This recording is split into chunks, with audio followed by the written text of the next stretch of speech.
E daí, de fato, na virada de 2016 para 2017, houve um baque assim, financeiro quase destruidor, devastador, e continuou se arrastando, né, um pouco, até que já ao fim de 2017 a entidade estava absolutamente inoperante, sem ter conseguido pagar, inclusive, os direitos trabalhistas dos funcionários que demitimos. Tentamos fazer ainda assim, no Titanic ali, né, com o navio afundando, tentamos fazer alguns acordos com os funcionários que nos desse 5 meses para uma tentativa de recuperação, mas daí, como você não tinha, essa recuperação demandava, obviamente, que a gente tivesse um corpo, né, de cooperados que, de alguma maneira, militasse em prol disso. Daí, de fato, acho que é preciso fazer a avaliação de que nós fomos politicamente, de que nós politicamente fracassamos em constituir essa relação do cooperado com a cooperativa. Eu, em particular, né,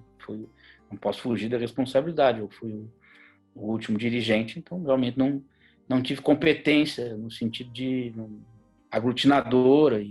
Eu ainda, a certa altura, para você ter ideia, eu cheguei a dizer para alguns cooperados: olha, cara, vocês estão cometendo um erro, né? Alguns que acusar a cooperativa, ladra, não sei o que, olha, você está cometendo um erro. Você diz assim: olha, pega o meu nome, o nome de alguns outros dirigentes e fala assim: olha, o Luiz Felipe é ladrão, me roubou, mas não faça isso com a cooperativa, porque a cooperativa é sua. Se você destrói a imagem da cooperativa, você não temos mais como reconstruí-la, nós não temos mais um instrumento com que ele ressarcir, com que ele pagar por aquilo que a cooperativa ele ficou devendo, compreende? Então você me xingue, assim, mas não xingue a cooperativa. Daí eu vejo como eu me defendo.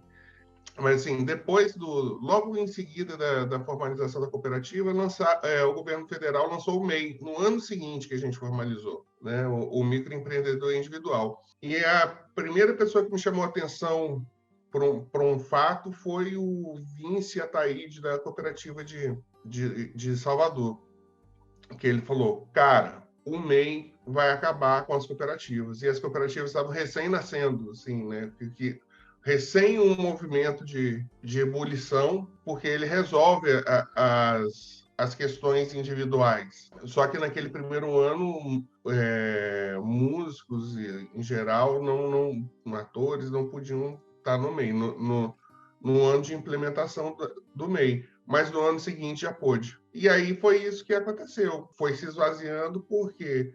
Porque aí agora eu, Márcio, que tenho uma banda, posso contratar qualquer pessoa fora da cooperativa, porque eu vou conseguir emitir, porque a questão da nota fiscal era um problema, né? E aí agora com o MEI não é. E tocaram a vida, né?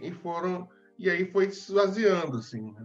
A questão é que chegou no momento que acabou o diálogo, né? Tanto no plano federal quanto estadual, o diálogo é mínimo. A gente está com governos de direita que têm uma relação hostil com a cultura.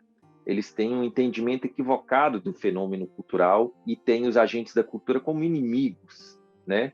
A serem eliminados. Então, não tem mais diálogo. Eu acho que não é isso que inviabilizou as cooperativas, mas isso ajudou foi a pá de cal, né? A gente, na verdade, hoje vive um grande ato no meio cultural, e nesse momento de pandemia, inclusive, a gente sente esse vazio grande, porque não tem nenhuma grande entidade representativa para dialogar com o Congresso, para dialogar com os governos, para reivindicar melhorias. A gente está hoje com a Lei Aldir Blanc, por exemplo, que foi uma iniciativa de parlamentares, né? Claro que contou com o apoio da classe, mas não teve nenhuma entidade, nenhum órgão que encampou essa batalha, né? Foi uma articulação política que partiu de uma ação político-partidária de alguns deputados de esquerda que conseguiram convencer os colegas e levar adiante. Na nossa experiência, as maiores dificuldades são mesmo no campo da falta de entendimento assim do processo, sabe? Do significado do que é você trabalhar em conjunto. Por exemplo, na nossa experiência, a cooperativa ela acabou pela falta de um grupo que lhe sucedesse, que sucedesse a direção, o grupo que dirigia a cooperativa. Então, para mim, o principal é a falta dessa compreensão, desse eixo, de você conseguir entender que junto você é mais do que um só, fortalece muito mais determinadas ambições que eventualmente você deseja e almeja para aquela cena, a cena daquela cidade, a cena daquele lugar. No segundo ponto, esse campo que eu mencionei, da dificuldade mesmo da cidade, ter um olhar sobre o músico, mas que é aquele olhar em que a música acaba sendo um elo fundamental, um elo social fundamental, mas sem o reconhecimento ainda do aspecto profissional, sabe? O músico ainda é visto com muito preconceito na sociedade brasileira. O MEI influenciou? Com certeza sim, mas eu acho que também tem toda uma conjuntura política de não ter mais interesse na representação da sociedade civil, né? E isso, eu acho que o desmonte dos canais de diálogo, né, que aconteceu a partir do governo da Dilma, né, isso também tem um peso importante, né, na derrocada não só das cooperativas, mas de vários movimentos sociais ligados à cultura. E assim, só para citar alguns, o Movimento Cultura Viva, os pontos de cultura, várias coisas, coletivos e fóruns, né, de cultura, inclusive, que tinham muito ativos e discutindo, né, Brasil inteiro, não só de música, mas de quase todos os segmentos artísticos, né? E claro, muitos deles ainda se mantêm, continuam e tal, né? Mas assim, eu pelo menos, né, do que eu acompanho, não vejo mais aquele afã, assim, sabe, de estar participando das discussões. Se as cooperativas fossem realmente relevantes, eu acho que não seria o MEI. Eu acho que é uma desmobilização política mesmo, é uma conjuntura que levou a essa desmobilização. E, claro, eu acho que tem um problema aí, que é um problema de legislação. A gente tentou, por muito tempo, no Congresso, criar um ramo da cultura no cooperativismo, porque a gente está como um ramo do cooperativismo que não tem a especificidade do setor da cultura. E isso implicava uma carga tributária que não fazia sentido as cooperativas de cultura pagarem. Não faz sentido a gente pagar igual uma cooperativa de leite ou uma cooperativa de produtores rurais. Então, quer dizer, a gente começou o movimento, chegamos a fazer um seminário nacional das cooperativas de música e tinha um entusiasmo, né? Que aos poucos foi sendo minado, porque a gente via que estava ficando cada vez mais inviável. Então, quer dizer, eu não acho que o MEI foi um fator preponderante. O MEI foi um dos fatores. Mas acredito que sim, essa lembrança da criação do instrumento do microempreendedor individual é importante e, sem dúvida, o esfacelamento da política cultural que vinha sendo gestada, né? Desde o início do século, né?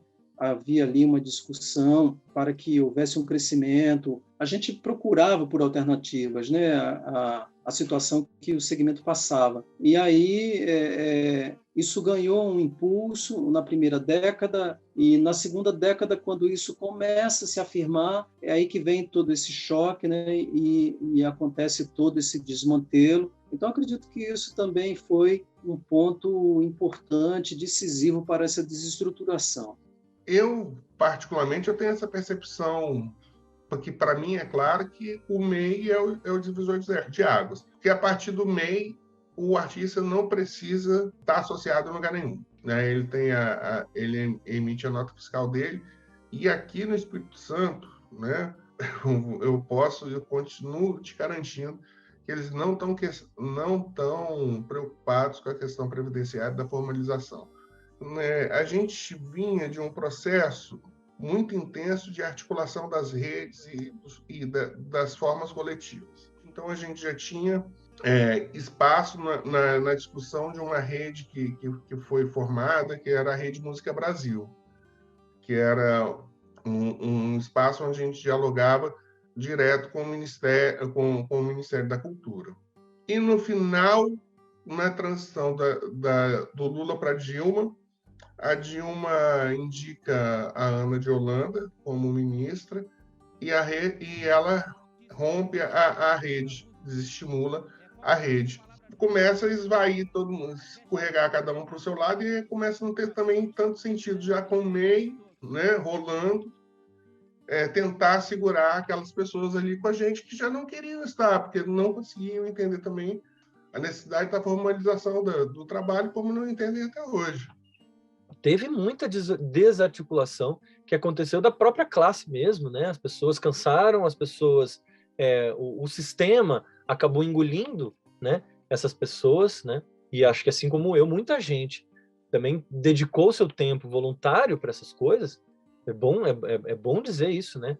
99% das pessoas que estavam nesses movimentos, nessas discussões, eram voluntários. Então, o próprio sistema foi cansando as discussões. E eu acho que isso contribuiu também decisivamente para o movimento das cooperativas cansar. Seja isso proposital por parte do poder público ou não, né? O resultado foi esse, né? O resultado foi que a inoperância, muitas vezes, né, das mudanças de lei, das mudanças das coisas, das políticas públicas, né, e a resistência burocrática também, né, das pessoas que respondiam pelos executivos a partir aí de 2010, 2012, começou a cansar os movimentos, né? A MEI, sem dúvida alguma, teve impacto importante, assim. Eu cheguei também a conversar muitas vezes com vários parlamentares simpáticos à nossa causa, a causa da música e também da cooperativa.